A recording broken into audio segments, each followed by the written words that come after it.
Two Mothers Remembered by John Swan Duncanson. এই পোয়েমটা আজকে আমরা পড়ব। এটিও আমাদের 26 সালের এসএসসি থেকে শুরু করে যে টেক্সট বুকটা এখন আছে সে অনুযায়ী পরবর্তী এসএসসিতে আসবে। আমরা জানি যে আমাদের বই থেকে যতগুলো পোয়েম আছে বইতে তার থেকে 8টি প্রশ্ন আসবে এবং সেখান থেকে 5টি প্রশ্নের উত্তর দিতে হবে এবং 10 মার্কস। প্রতিটা কবিতার সম্বন্ধে এখন ভালো জানা দরকার। আগে এটা এরকম করে ছিল না, বেশিরভাগ কবিতাই আমাদের এই যে কি বলে মডেল কোশ্চেন সিস্টেমে অতটা গুরুত্ব পেত না, যদিও আমি পড়াতাম এবং কবিতা পছন্দই করি আমি একরকম। তো ঠিক আছে, টু মাদার্স রিমেম্বার্ড। এটি আই হ্যাড টু মাদার্স। আমার সামনে ল্যাপটপ আছে আর এখানে এই যে প্রিন্ট করা আছে। তো এখন বইটা সামনে নিয়ে পড়লে ভালো হবে, যাদের জন্য আসলে এটা টেক্সট বুকে আছে, আমার স্টুডেন্টদের জন্য। আর ওভারঅল যাদের জানা প্রয়োজন তারা শুনলেই হচ্ছে, বিষয়টা জটিল নয় আর কি। এটা মানে সাধারণ একটি থিম নিয়ে সুন্দর করে লেখা, জটিল বিষয় নয়। যেমন অফ মি ও লাইফে যেমন ছিল জটিলতা, এতটা নয়। সেজন্যে জাস্ট পড়ে যাব এবং একটু বলে গেলেই হয়ে যাবে। I had two mothers I claim. দুটো মা আছে, আমার দুজন মা,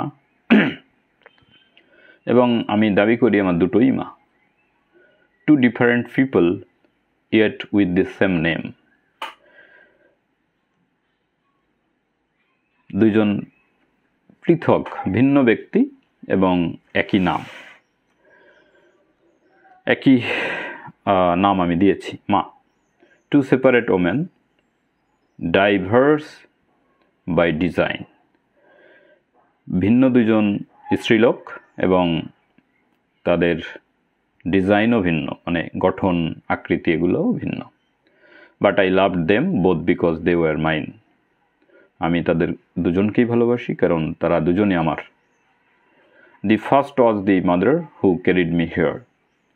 প্রথমজন হচ্ছে মা, নিজের মা, যে আমাকে পৃথিবীতে এনেছেন। গেভ বার্থ, জন্ম দিয়েছেন। নার্চার্ড, লালন পালন করেছেন। লঞ্চড মাই ক্যারিয়ার, এবং আমার কি বলে আমার যে ক্যারিয়ার, যা করে খাই, সেটাও তিনি গড়ে দিয়েছেন। She was the one whose features I bear. তিনি একমাত্র ব্যক্তি যার ফিচার, মানে যার মানে যদি একটা যন্ত্র হতাম আমি, তার মধ্যে হার্ড ডিস্ক, মাদারবোর্ড, এইসব যা যা আছে, এই সব কিছু যেমন ফিচার, সেরকম মায়ের মধ্যে যা যা ছিল সেগুলা আচার আচরণ থেকে শুরু করে অন্যান্য সব কিছুই কিন্তু আমার মধ্যে প্রবেশ করেছে মায়ের মধ্য থেকে। Complete with the facial expression I were. এবং আমার মনের যে এক্সপ্রেশন, মুখের যে অবয়ব, সেটিও কিন্তু আমি যে পরিধান করে আছি সেটিও কিন্তু আমার মায়ের মতো। শি গেভ হার লাভ। তিনি তার ভালোবাসা আমাদেরকে দিয়েছেন। হুইচ ফলোস মি এট। যে ভালোবাসা এখনও আমাকে পিছনে পিছনে কাজ করে, আমার পিছনে এখনও আছে, থাকে, মধ্যে আছে। Along with the examples in life she said. আমার জীবন জুড়ে যত উদাহরণ তিনি সৃষ্টি করেছেন। As I got older she somehow younger গ্রিউ।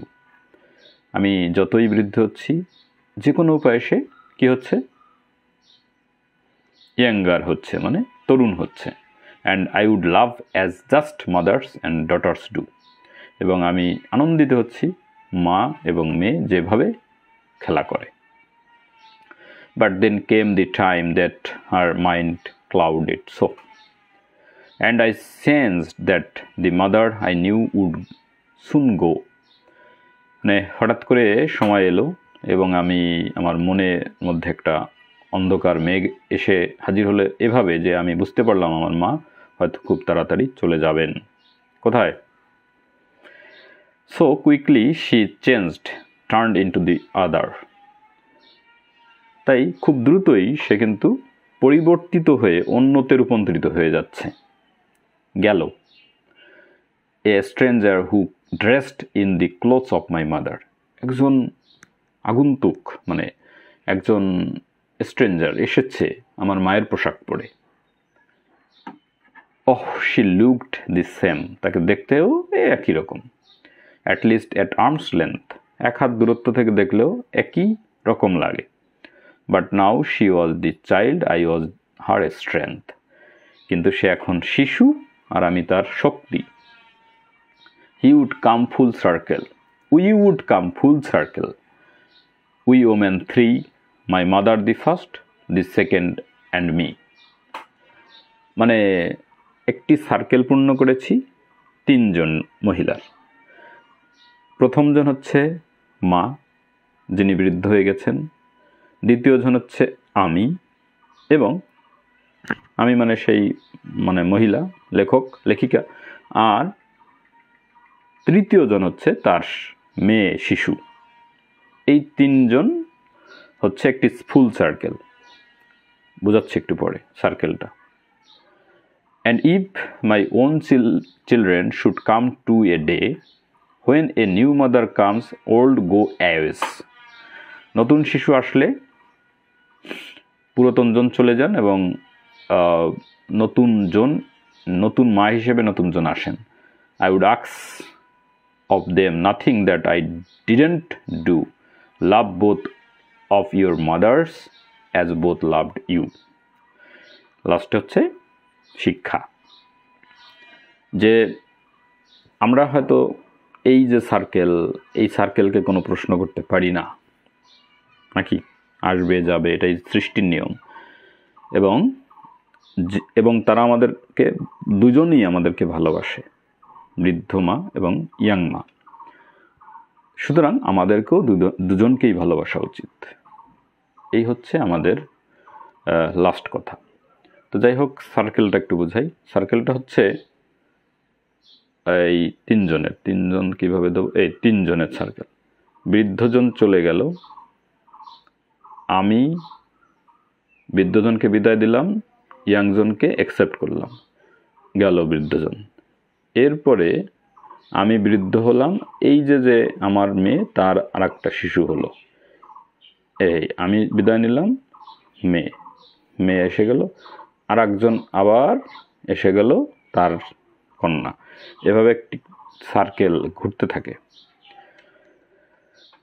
যদি এখানে আমি পুরুষ মানুষ, তো যদি পিতৃর দিক থেকে ধরি, 2 ফাদার্স, আমার বাবা, তারপরে আমি, আমার ছেলে, এভাবে সার্কেল হবে 2 ফাদার্স।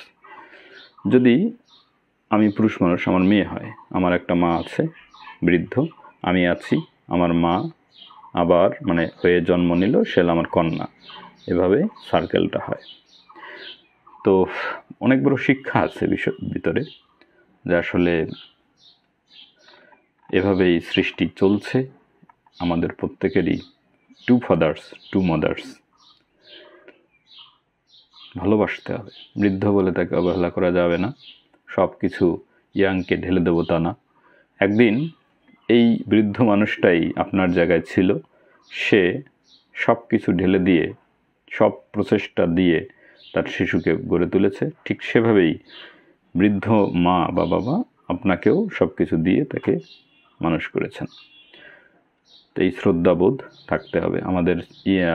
ওল্ড সিটিজেন মানে যারা বৃদ্ধ হয়ে গেছেন নাগরিক হিসেবে, তাদের প্রতি শ্রদ্ধা থাকতে হবে, ভালোবাসা থাকতে হবে, শিশুদের প্রতি যেভাবে আছে। এইটা একটা শিক্ষা, মূল্যবোধ জাগ্রত করতে হবে। তো দেখা হবে আবার, আরও ভিডিও আসতেছে, লাইভে আসার চিন্তা ভাবনা আছে। ঠিক আছে, অনেক ধন্যবাদ।